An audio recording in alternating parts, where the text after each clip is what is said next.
Hi guys, Desi here, predicting dengue, saving lives. Well, there are a few things that I would like to discuss today, and firstly, I would like to thank the Webe community, every each one of you guys that made this idea of predicting dengue in Malaysia possible. So basically, if you talk about dengue today, do you know that dengue affects approximately 440 million people per year? And if you speak about in general dengue and Zika, they approximately 2.5 billion people are at risk of dengue and Zika. And I'm pretty sure recently you have heard about how mosquito or Zika has caused microcephaly. So microcephalies are babies born with small head, and we have seen even severe dengue shock syndrome that causes death and etc.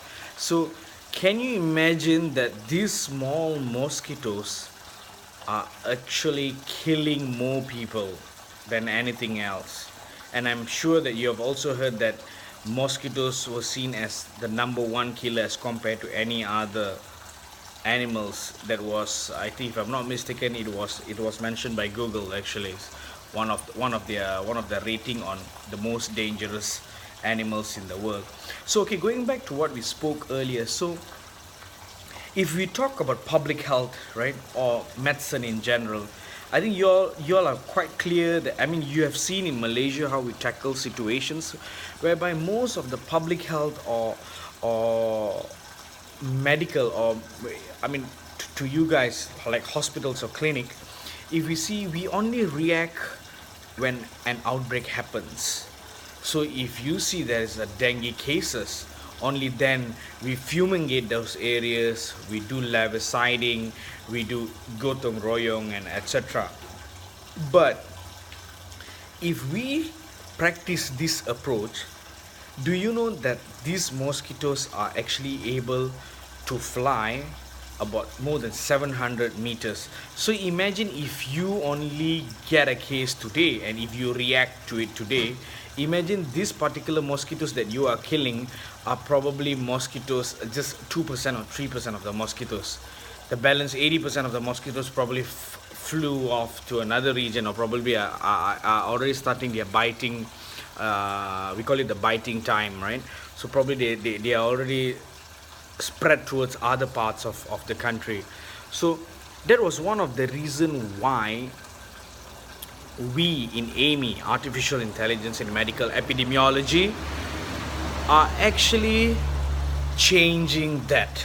So how are we actually changing that? We are changing from reactive medicine to proactive. We want the management in healthcare to be more proactive rather than waiting for a disease to happen. And bear in mind, it's not an easy task, because for you to change someone or for you to change a system that has already been a comfort zone, it's going to be very difficult, and it's going to take a lot of costs, and it's going to take a lot of manpower, a lot of material. And this idea of predicting dengue and Zika that Amy has proposed will not be a reality without each and every one of you guys. Each and every one of you are indirectly contributing to what we believe. Having the belief, the idea, the imagination, the science alone is not enough. We need the Webe community, we need each and every one of you to materialize this dream. I would also like to emphasize that always remember, you don't actually have to be a doctor to save lives.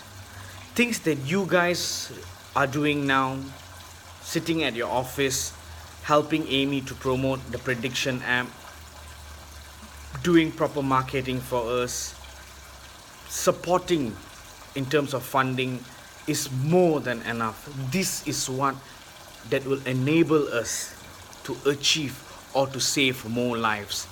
Indirectly, the actions that you guys are doing are definitely going to create an impact and is going to save more lives.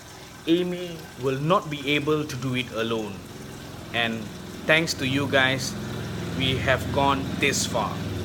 In terms of the VB, in terms of the Amy apps, currently we have integrated reporting, online questionnaires, as well as prediction maps. Prediction maps are divided into low risk, medium risk, and high risk. And of course, it's 1 month in advance that it will give you analytics on what are the possible areas of dengue breeding sites up to 400 meters radius, as well as we are talking to Webe now to even incorporate Zika for the prediction app. So bear in mind, whether it's dengue or Zika, the main culprit here is the Aedes aegypti. And together, we, each one of you, as I said over and over again, and Amy, we will stop Aedes aegypti and we will stop dengue and Zika. Guys, thank you so much. It will not be possible to have a prediction app in Malaysia without each and every one of you. Thanks, guys.